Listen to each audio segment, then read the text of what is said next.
Yo, what's up, everybody? Wow, camera gag is back. It's been a while since I did that, right? Remember early days, I used to always be adjusting the camera. If you know, you know. Anyway, what's up, everybody? Welcome to another installment of BrickWall Reviews. I'm Dave. As you can see, I'm here alone tonight by myself. Sam has a night off.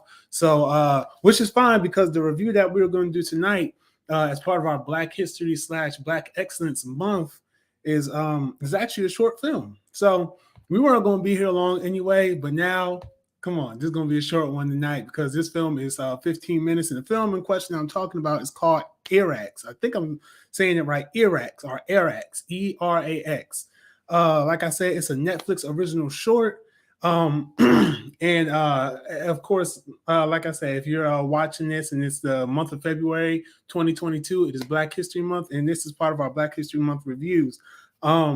This short film is comprised of an all-black cast, besides the monsters, of course, but we'll get into that. But as a matter of fact, speaking of getting into that, before I go any further, I want to remind you guys to go ahead, hit that like button down below if you enjoy these reviews, and also subscribe to the channel for more to keep up with our reviews and everything. Sam is working on a BrickWall anime, so definitely stay tuned to the channel for that. And we do reviews here every week. This is the second to last Black History or Black Excellence Month review. The one we have coming up next week, I'm excited for. I'm waiting for it. But this week was a little hard. We went through different streaming services to find movies and mainly just movies that kind of exemplify or kind of show all black cast, things like that.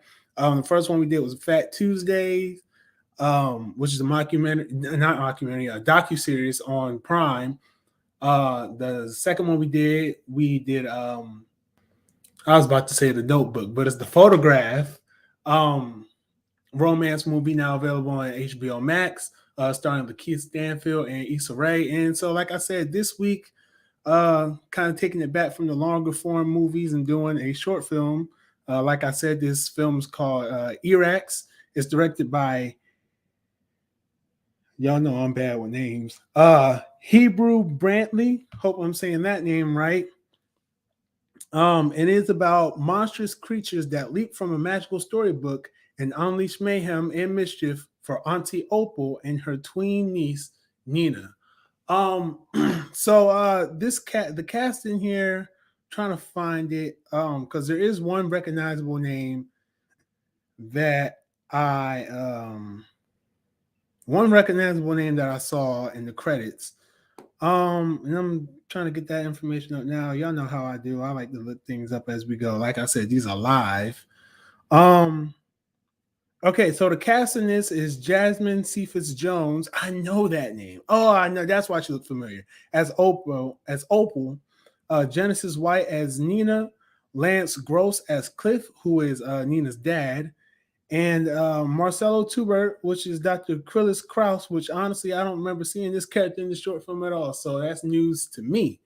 Wow, I've been looking down for a long time. Y'all, how y'all doing? Hey, y'all look good out there today. You know that, like, got your hair done, you know what I'm saying? Got your little Valentine's shirt on. That shirt you got from Valentine's Day. Looking good out there, man. Y'all looking good out there. Give yourselves a pat on the back.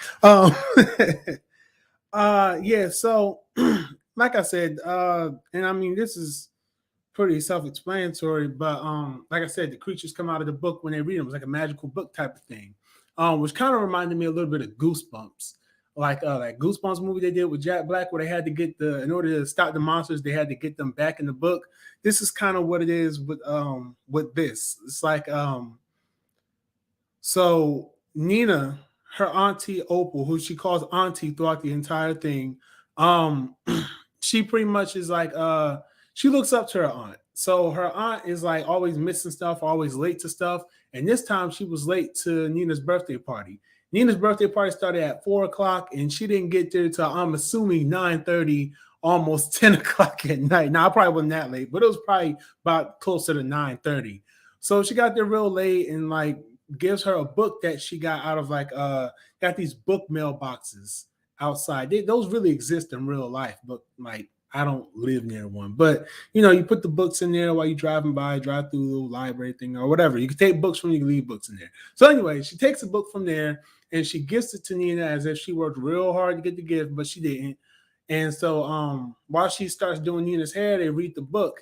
In the book, it's like this in like when the words in them little evil books they rhyme. I'm gonna say like evil enchantment spell in the book, and it unleashes the creatures in the house. So it's up to Auntie and Nina to stop these monsters and find a way to get back to normal before time runs out. Yes, there is a time limit on this.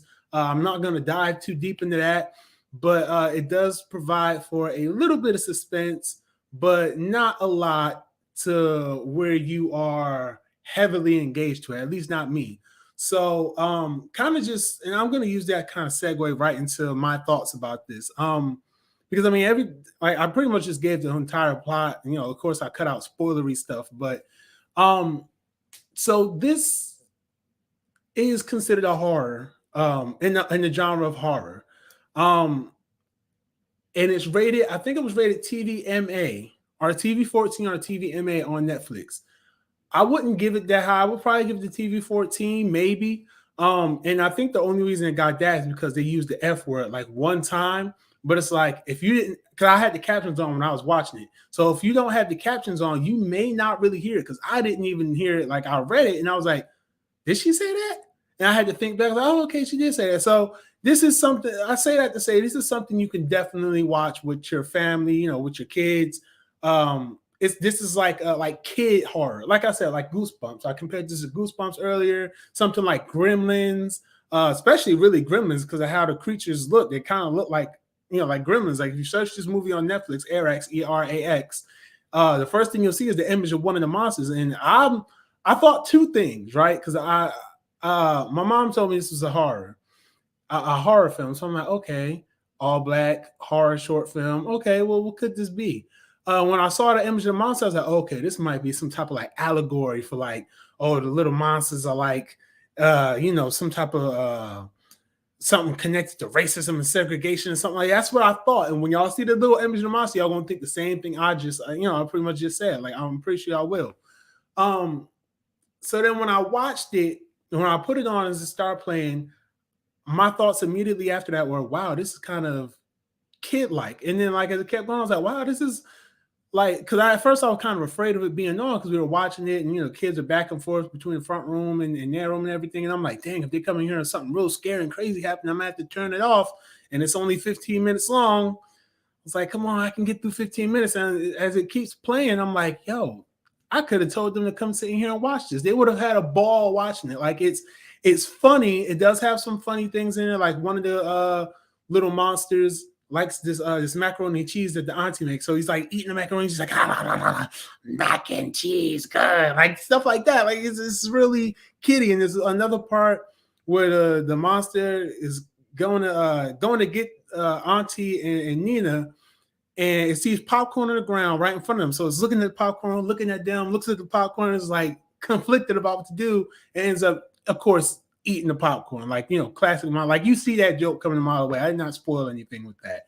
But it's little things like that for me just makes it like, okay, well, this isn't like a hardcore, hard body, grown adult horror thing. This is kind of in the kiddie section, minus the F word. And I mean, honestly, growing up my age, we've heard worse in some of these kids' movies. There's a movie Zathura where the one kid was telling a robot to do something. He's like, make me a sandwich, biatch, like all up in the kids' movie. So, and then this, like I said, this F-bomb is so like you won't really even notice it. Like I said, I only noticed it because of closed captions.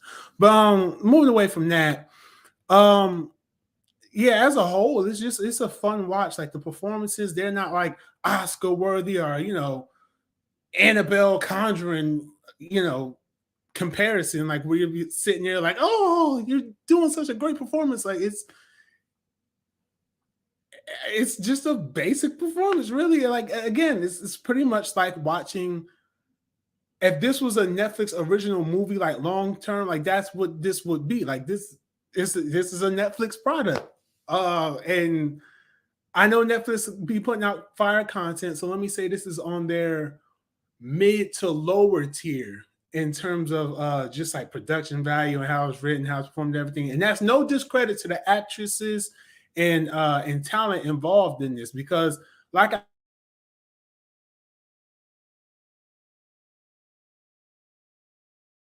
I said, it as a whole, I still enjoyed it. I had a really good time watching it.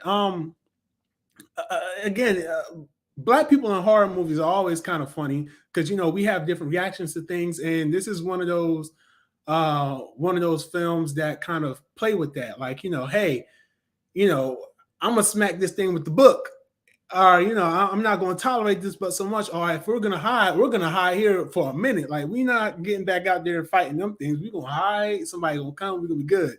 So things like that. Like, so I mean, it's good. And I told you I was gonna be short. Like, I don't know, I don't have anything really negative to say about it. My positives are like I said, it's fun. It's something that's accessible to the family, which I do love that about this. Like, it's accessible. You can watch it with your kids. Like, if you would show them Gremlins, you could show them this, and this is only 15 minutes long. Like, this is way shorter than that.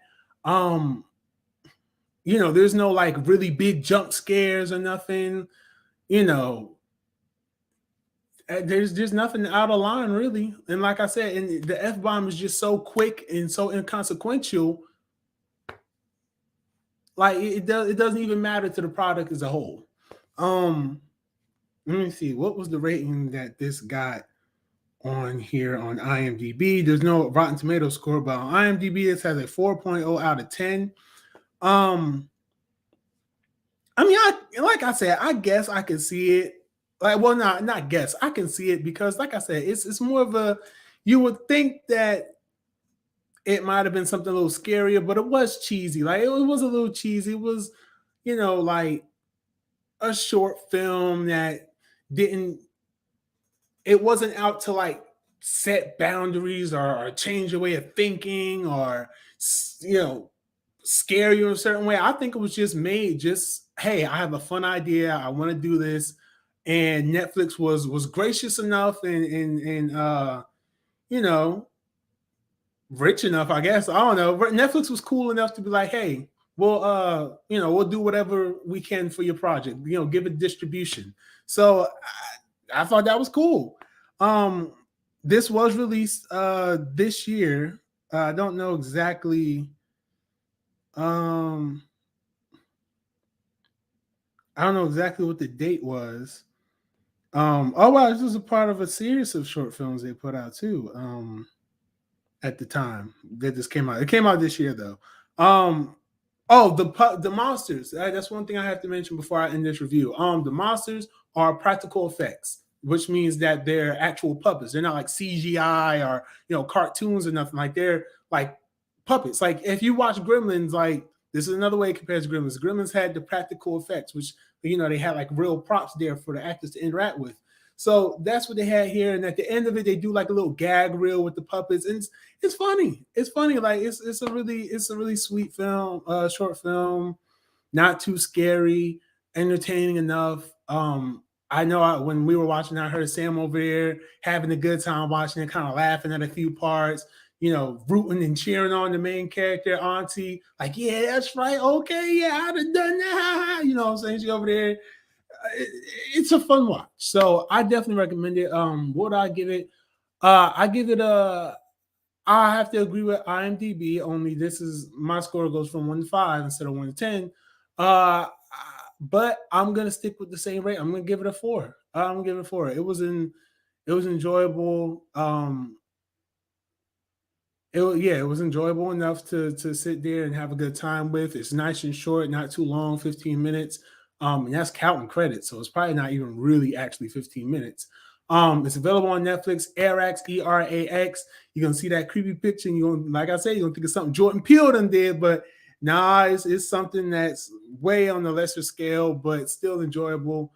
All black cast, check it out. And that's it. That's all I have to say about this movie, or a short film rather, whatever you want to call it. But with that said, though, thank you all for tuning in tonight. If you enjoyed this review, go ahead and leave a like button down. Not leave a like button, hit the like button down below. and subscribe to the channel for more content. Hit that notification bell to be notified when we go live for our reviews. Like I said earlier, BrickWall anime is coming. And I posted a poll on Twitter and Facebook, getting really good feedback from that. Next month, I'm gonna dive back into a couple TV shows.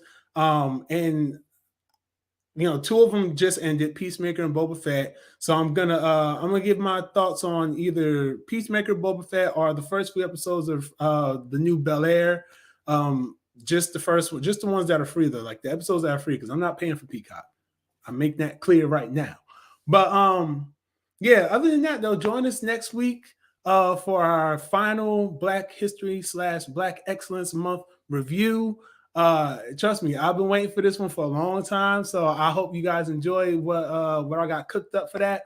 But until then, you guys take care, be safe, enjoy your extended weekend if you have one, and peace.